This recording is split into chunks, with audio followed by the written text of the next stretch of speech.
Kun sagantaa BBC Afaan Oromooti. Nu waliin tura.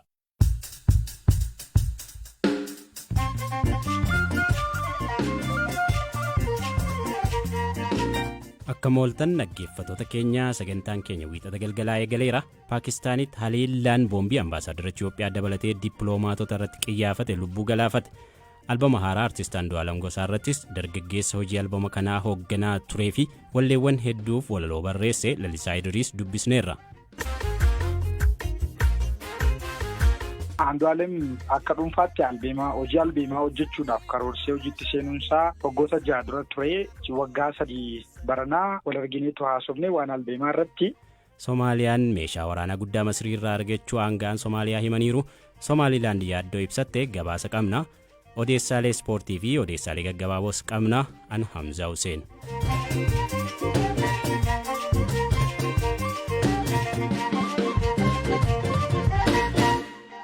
Soomaaliyaan meeshaalee waraanaa gurguddoo garagaraa Masrii irraa akka argattee fi dabalataanis yeroo itti aanu eeggachaa jiraachuu aangaan Soomaaliyaa tokko mirkaneessan. Osoo maqaan isaanii neeramin BBC Soomaaleetti ka dubbatan aangaan kun guyyoota darban keessa dooniitiin fe'amanii ulaa galaana Moqadishoo ka qaqqabee meeshaalee waraanaa kana mootummaan Soomaaliyaa ka hidhatu ta'uu eeraniiru. Meeshaaleen waraanaa gara Soomaaleetti ergaman kunneen misaayiloota farra xiyyaaraa, madfiiwwanii fi meeshaalee waraanaa xixiqqaa ta'uu aangaan kun dabaluun ibsaniiru. Meeshaan waraanaa guddaan kun karaa ulaa galaanaa Moqadishootiin gara Soomaaliyaa galuu isaa ilaalchisuun sabaa himaaleen biyyattii gabaasaa akka jiran yoo ta'u, fuula miidiyaalee hawaasaa garagaraa irrattis suuraawwan kana agarsiisanis qoodamaa jiru. Sabaa himaaleen Soomaaliyaa meeshaaleen waraanaa kunneen ulaa galaanaa Moqadishoo qaqqabanii ka buufaman doonii Masriitiin ta'uu gabaasaniiru. Fuula miidiyaalee hawaasaa irratti dilbata kaleessaarraa kaase meeshaaleen waraanaa gurguddoo gosa garagaraa fi konkolaataawwan fe'umsaa meeshaalee waraanaa fe'atanii saamsamanii imalaa turan daandii Moqadishoorra yeroo darbanitti mul'ataniiru. Aangaan mootummaa Soomaaliyaa BBC Somaalee dubbisee fe'umsa meeshaa waraanaa amma gale kanatti dabalataan yeroo itti aanutti taankii akka eegan ibsaniiru. Oduun kun ka dhaga'ame yeroo Masriin waliigaltee waraanaa Soomaaliyaa waliin taasifteen loltoota ishee Soomaaliyaa keessatti bobbaasuuf fedhii akka qabdu ibsuu hordofe Itoophiyaan mormii qabdu dhageessifatteen boodadha. Torbanoota muraasa dura xiyyaaronni waraanaa Masrii 2 Moqadishoo galuun isaanii yeroo gabaafametti Itoophiyaan gocha kana nagaa qaxanaa kanaa kajeequudha jechuun Soomaaliyaan humni alaa gara daangaa bulchiinsaa ishee akka seenuuf hayyamuu hin qabdu jechuun mormii dhiyeessaa turteetti. Amajjii darbe Itoophiyaan waliigaltee ulaa galaanaa argachuudhaaf ishee dandeessisu Somaalilaand waliin mallatteessuun booda Soomaaliyaa waliin atakaaroo keessa galuun ni yaadatama. Rakkoon biyyoota lamaan gidduutti erga dhalateen booda sababa hidha guddicha Abbayyaa irratti Itoophiyaa waliin wal dhabdee ka jirtu Masriin Soomaaliyaa cinaa dhaabbachuun deeggarsa barbaachisu hunda gochuuf qophaa'uu beeksifteetti. Meeshaan waraanaa amma karaa ulaa galaanaa Moqadishootiin seeneera jedhame kun ka jalqabaa miti. Hagayya darbes xiyyaaronni waraanaa 2 meeshaa waraanaa fi rasaasa fe'an Moqadishoo galuun isaanii ni yaadatama. Qoqqobbiin meeshaa waraanaa dhaabbata biyyoota gamtoomanii Soomaaliyaarra yeroo dheeraatiif kaa'ee ture erga waggaa darbe ka'een booda meeshaaleen waraanaa ifatti gara biyyattii yeroo seenan kun yeroo lammaffaafidha. Hirmaannaan Masrii fi dhiyeessiin meeshaa waraanaa ammaa kun haala naannawaa sana keessa jiru gara caalaa hammaataa ta'etti geessuu danda'a jedhame kana ilaalchisuun Itoophiyaa fi Soomaaliyaan haga ammaa waan jedhan hin qaban. Waldhabdee Itoophiyaa fi Soomaaliyaa gidduutti dhalate keessatti Masriin hirmaattuu ta'uun naannicha keessatti muddama ka uume yoo ta'u, sanada waliigaltee Itoophiyaa waliin ka mallatteessite Somaalilaand wiirtuu aadaa fi mana kitaabaa Masrii daangaa bulchiinsaa ishee keessa jiru cufteetti. Soomaaliyaan ambaasaaddara Itoophiyaa biyya isheetii ka ariite ji'ootaan dura yoo ta'u, birmadummaa biyya koo ka cabsuudha kan jette waliigaltee Itoophiyaan Somaalilaand waliin taasiftee akka kuffistuuf gaafachaa jirti.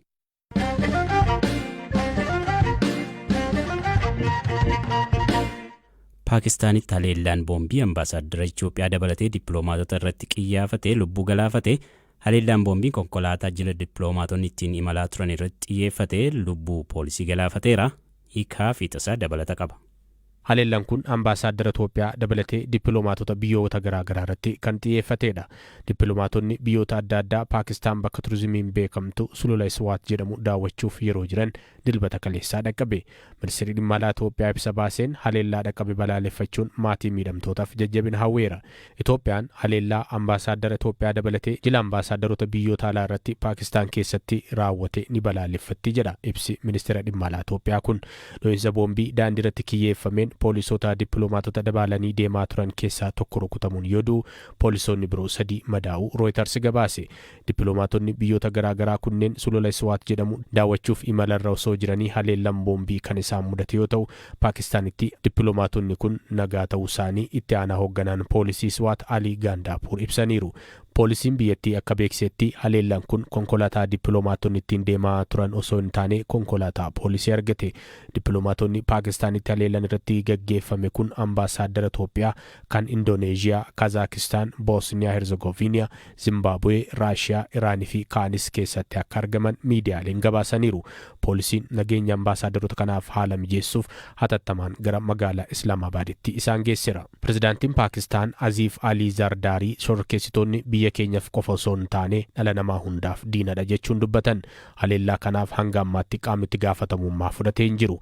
Poolisiin Paakistaan daandii cufuun naannichatti uggura sochii labseera.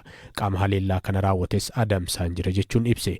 Humni farra shororkeessitootaa Paakistaan sulula Swaat keessa bal'inaan to'annoo gaggeessu. Naannichi iddoo buufata hidhattoota IS ture. Bara 2012 hidhattoonni IS mirga namoomaaf falmuun badhaasa Noobeelii nagaa kan mo'atte Malaalaa Yuusufzaayii rasaasan dha'anii ture.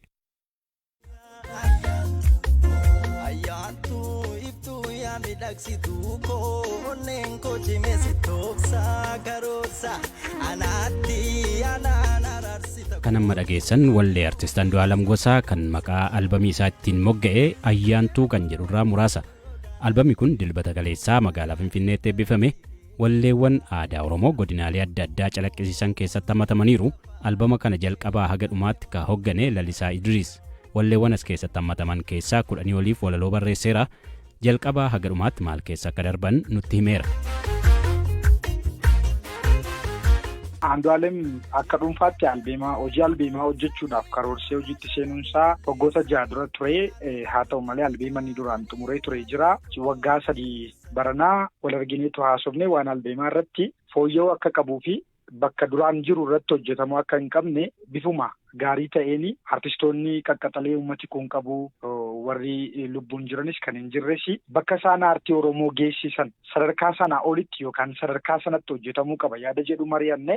Kanaafuu albeema irra deebiinaa hojjennu yaada jedhu kaasne chaalenjiin qindeessitoota muuziqaa bira tureera. Muuziqaa xumuruu dadhabuu maal kanaafuu istiidiyoowwan duraan turan irraa baasnee istiidiyoo biraatti fudhachuu akka haaraatti hojjechuu walaloo irra deebiin sirreessuu yeedaloo irra deebiin fooyyessuu hojiiwwan akka kanaa jalqabne waggaa 3 fudhate walumaa gala albeemni amma Ayyaantuu jedhu kuni bifa kanaan bahuu fi hirmaannaan kee akkamii artistii kanaa wajjiniin walaloowwan akkasii barreessuun akkamiin danda'ame sadarkaa isin itti walaloo kana barreessitan waan qorannoon hojjetame fakkaataa seenaa waan dubbistan keessa deebitanii waan ilaaltan fakkaataa duudhaa Oromoo bakka garagaraa waan keessatti dabaltanidha. Jalqaba yeroo waa'ee albeema hojjechuu gaafa kaasnu Andu'aalem wajjin qabiyyeewwan nuti lafa keenya keessaa tokko walleen aadaa jiraachuu qaba. Walleen aadaa ni jiraata taanaan immoo bifuma baratameen osoo hin taane waan aadaa waan duudhaa wanta sabichi qabu goota sabichi qabu seenaa sabichi qabu duudhaan sabichi qabu walleewwan aadaa sana keessatti ka'anii mul'atanii akka dhaloonni itti boonu ta'uu danda'uu qaba. Kan akkasiin fireem haa goonuu yaada jedhu kaasne gama wallee ammayyaatiin immoo waan hawaasi barbaadu waan muuziqaa Oromoo keessatti irrate maali yaada jedhu kaasne si'a baay'ee muuziqaa keenya yeroo hoggaa dhageessu wantoota wal fakkaatuudha yookaan gara qabsootti dhufa yookaan gara tokkotti dhufa. Kanaafuu yaada hawaasa keessa dhugaawwan hawaasa keessa jiran jaalalli hawaasummaan wantoonni garaagaraa jiraachuu malu. Isaan kan akkamiin karaa kireetiivitii ta'e dargaggoota keenyaaf muuziqaa kan biraa dhaggeeffachuu akka isaan hin deemne afaan biraa keessa waan barbaadan argachuuf akka hin deemnee fi kan keenya keessatti akkamitti qabaachisnas jedhullee hammachiisuu qabna yaada jedhu walii gallee kanaaf kan qorannoo dudduubaa qabaatee bifa bilchaataa kanaan dhiyaachuu danda'e albeema sana Andu'aalemiin gargaaruudhaan bakka inni arga hin jirretti ofii kiyya deeme bakka inni barbaachisutti yookaan hojiin biyyi isa godhu waan sana tolchuudhaan yookaan immoo wantoota muuziqaa dudduubatti barbaachisan hundumaayyuu Anduun lafa sagalee qofaaf barbaachisutti dhufee kennee hojii biraatti akka deemu wantoota afan immoo to'achuu akka ta'utti to'annaa albeemarran ture. Gama hirmaannaa albeemicha keessatti immoo walaloowwan 10 dhuunfaan walaloo tokko immoo hiriyaa kiyya Abboomaa Margaa wajjin kan barreessine mata duree Ayyaantuu jedhu sana. Ayyaantuu mata duree jedhu sana kitaaba Dr. Gammachuu dhimma ayyaantummaa Oromoo irratti barreessan. Jessaa kaardha Oromoo Naawuleej kan jedhu tokko ni beektu jedhee yaada kitaaba sana keessaati kan cuunfinee baasnee Ayyaantuu mata duree jedhu sanaan barreessine jechuudha. Kan biraa walaloon ni ulfaate jedhanii haala kanaan dura baratamerraa adda waan walxaxaa hiikisaa dafee hubatamne fa'aa baay'inaan walitti qabamee jedhu ammoo kitaabuma fakkaatee akka sirbaatti salphateen barreeffamne kan jedhanii yaada kennan fa'aa dhaga'aa turre yaada akkamii qabda kanarratti? Albeema jechuun waan dhaggeeffatameera darbamu qofa miti kitaaba jechuudha. Kanaafuu albeema muuziqaa tokko jabaa gochuudhaa fi yaadni achi keessatti ka'u muuziqaan achi keessatti qindaa'u hundumtuu baay'ee ulfaatoo ta'uu danda'u qabu. Waan yeroon hin ajjeefne, waan yeroon fuudhee hin deemne, waan yeroo hundumaa mi'aa deeman, waan yeroo hundumaa namni baruuf dhaggeeffachaa hubachaa deemu ta'uu qaba yaada jedhu waliigallee. Kanaaf akkuma nuti jenne dhugumattuu seenaawwan dhokatanii turan, badanii turan, dagatamaa jiran deebisanii kaasuu. Dabalataan immoo waan tokko kallattiin ibsuurra artistikii godhanii dhiyeessuu, ogummaadhaan bareechanii yaada namaa harkisaa himuu kana filannee kanaaf jecha xiqqoo dhuguma ulfaataa fakkaachuu mala. Sababni isaa afaanota kan biroo keessa jiru tarii gama afaan Oromootti hirriin akkasii duraan jiraachuu mala ture. Amma garuu sun guutame egaa kuni ulaagaa artiidha jennee gatii yaadnuuf bifa kanaan hojjennee jabaachuu qaba, ergaa jabaa qabaachuu qaba, qalbii nama hundumaa hawwachuu qaba jenneetu amannaa. Aartiin dirqama dhimma tokko qofa dabarsuu qofa osoo hin taane karaa miidhagaa ta'een dabarsuu jechuudha. Walleewwan hedduutu albama kana keessatti hammatamanii keessattuu aadaa saba Oromoo kutaalee garaagaraa godinaalee adda addaa bakka adda addaa jiru kana keessatti hammattanii jirtu. Garuu hunda waliin ga'uu hin danda'amaa gama kanaan qormaatis hin mudate hin jiru. Caasaa albeema tokko keessatti ergaawwan duraa duubaan darban maal fakkaachuu qaba jennee gaafa tarreessin warreen nuti amma filanne kun albeema tokko ta'uu danda'u yaada jedhuun qindeessin. Godinaalee ja'a qofatti daangessine jechuun godinaaleewwan afaan kaan daganne yookaan jibbine jechuu miti. Isaaniin illee yeroo itti aanutti bifa qaqqabsiisuu dandeenyuun karoorfanne jechuudha. Har'a yoo rukuttaan Jimmaa dhibe albeema ittaanu keessa jiraata jechuudha. Har'a yoo rukuttaan Walloo dhibe albeema ittaanu keessatti jiraata jechuudha. Bifa kanaan kan karoorsinee wal ga'uunis hin danda'amu. Godinaalee rukuttaa Oromoon qabu hunduma dhiyeessinatu jenne albeema lamaanuu fixuu waan hin dandeenyeef albeema tokko keessatti ammatee ibsine albeema isa kaan keessattis akkasumaan kan bakka hin ga'iin ga'uuf karoora qabnaa jechuudha. Ayyee lalisaa odeeffannoo bal'aa nu biraan geesse hedduu ulfaadhu galatoomi siin jenna. Baay'ee galatoomaa ulfaata.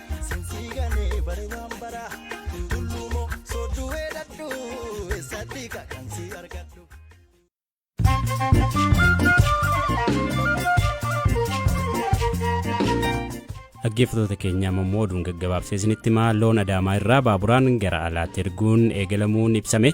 FBC'n hojii gaggeessaa daandii baaburaa Itiyoo Jibuutii takkalaa'umaa wayeeffachuun akka gabaasetti loon baaburaan gara alaatti erguun har'a eegaleera. Baaburaan loon gabaa alaaf dhiyeessuun dhiibbaa geejjibni bira loon gabaaf dhiyaatan irraan gahuun ni xiqqeessa jedhameera.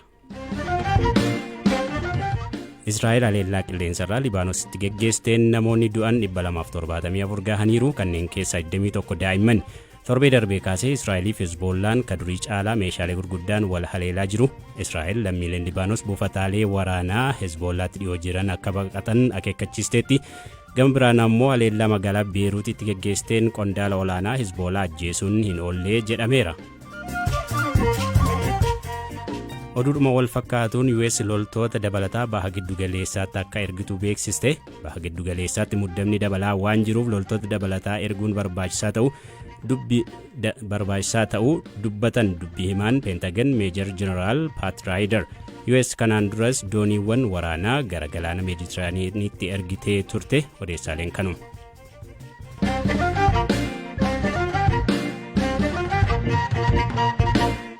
Dhaggeeffattoota keenya amma dabareen kan ispoortiiti. Odeessa ispoortii kanaan taphoota Piriimiyer Liigii Ingilaand torban kanarratti xiyyeeffannaa. Taphoota gidduu kana turan irratti odeeffannoo jiru kan nuuf dhiyeessu Zalaalam Taaddasaati. As istuudiyootti argama. Zalaalam taphoonni jajjaboon turan kam fa'ii qabxiin akkam ture torbeen kun akkamittiin darbee? Ayyee Hamza taphni Piriimiyer Liigii Ingilaand torban shanaffaan haala ajaa'iba ta'een xumuramee jira. Taphoonni yeroo guyyaa jalqabaarra taphataman Liiverpuul akkasumas Tootanamii fi Cheelsiin injifataniiti kan isaan jirani. Liiverpuul Barnimoos wajjiniitiin taphate 3-0tiin injifatee jira. Klopp booda Arne Slot Liiverpuul isuma sirrii waan itti fufsiisaa jiru fakkaata. Sararri fuula duraasaa akkasumas gidduu fi haga ittisaatti Liiverpuul garee jabaa ta'e bara kana kan dhufe fakkaata leenjisaa Saharaa jalatti. Gama biraatiin Cheelsii ilaalla. Cheelsiin erga paawundi biiliyoonota baasee taphattoota mallatteessise walakkaa isaaniidha kan inni fayyadamaa jiru taphattoota 40 wayii keessaa gara 20. Enzo Maresca gara injifannootti deebi'ee bahee jira. Chelsiin qabxii gaggaarii argataa jira. West Hamiin injifatee jira 3-0dhaan Chelsiinis jechuudha. West Ham garuu David Moyes tapha gaarii waan hin taphanneef nurraa deemuu qaba arga jedhanii amma kana bara kana injifachuun isaanitti ulfaatee jira. Qabxii argata hin jiranii inumaayyuu Moyesiin booda jalqabbii seenaa kilabichaa keessatti isa gadi bu'aa ta'e argisiisaa jira. West Ham Tottenham yeroo darbe mo'amee ture Arsenaaliin amma immoo Brentford mo'atee jira. Sekendoota keessatti galchina irratti lakkaa'amus garuu tapha kana duubaa ka'ee mo'achuu danda'ee jira jechuudha. Manchester United Erik ten Hag jalatti ammas fooyyeensi argisiisee hin qabu. Crystal Palace wajjin 0-0dha kan isaan xumuranii. Selhurst Park irratti yeroo hundumaa itti ulfaata Manchester United galchii lakkoofsuu hin dandeenye. Kan biraa baay'ee falmisiisaa kan ta'e tapha Manchester City fi Arsenal gidduutti Etihad irratti kalee taphatameedha. Akkaan falmisiisaa jira. Walitti mufataniiru. Amala ispoortii irraa eegamullee baay'een argine. Taphattoonni walitti dheekkamaa turanii. Jalqabuma irraati taphni kun taphattoota gidduu qofa osoo hin taane tapha leenjistoota gidduutti gama xiinsammuutiin gaggeeffamaa turedha. Akkuma beekamu Arteetaan Pep Guardiola irraati leenjisummaa kana sirriitti kan barate gargaaraa leenjisaa waan ta'eef isa jalatti jechuudha. Kanaaf waa'ee tooftaa Guardiola ni beeka. Guardiolaan waa'ee Arteetaa ni beeka. Arsenaal garuu bararaa gara baraatti jabaataa akka dhufe Siitiitti argisiisee jira. Bara darbe Siitiin injifachuun itti ulfaatee ture qixa kan isaan xumuraa turanii garuu seenaa haaraa galmeessuuf Arsenaal fiixee irra gahee ture. Jalqabuma irratti Odeegaardiin dhabuusaa akka ittiin beekamneef Arsenaal haalatti dirree gale 4-4-2 kanaan dura kan ittiin taphatee hin beekne baay'ee gaarii ture. Qaawwaa sarara gidduu irratti mul'atu kan bakka Odeegaardii cufee jira taphattoota afuriin jechuudha. Taphattoota lamaan immoo jifataadha kan inni ture. Kun Siitiitti akka taphni ulfaatu taasisee jira. Carraa tokkotti argatedha Haalaand galchii kan lakkoofse daqiiqaa 9 irratti. Sana booddee chaansii yookaan carraa tokkoyyuu argachuu dandeenye Manchester Cityin gahumsi David Raya ajaa'ibsiisaa ture. Arsenaaliin mo'amuu irraatii oolchere jechuun ni danda'ama. Gama biraatiin Man City keessa haphachuun ni mul'ata. Sarara gidduu irratti keessumaa Kevin De Bruyne bakka hin jirretti kubbawwan galchii ta'uu danda'an uumuu irratti taphatan isa bakka bu'uu hin jiru. Arsenaal karaa kanaa carraa qaba jechuun ni danda'ama. Rodriin daqiiqaa 20 keessattidha kan dirree keessaatti bahee yaadatta yoo ta'e bara darbe Rodriin fi Kevin De Bruyne miidhamanii ture yeroo Arsenaal wajjiniitti walitti dhufanii.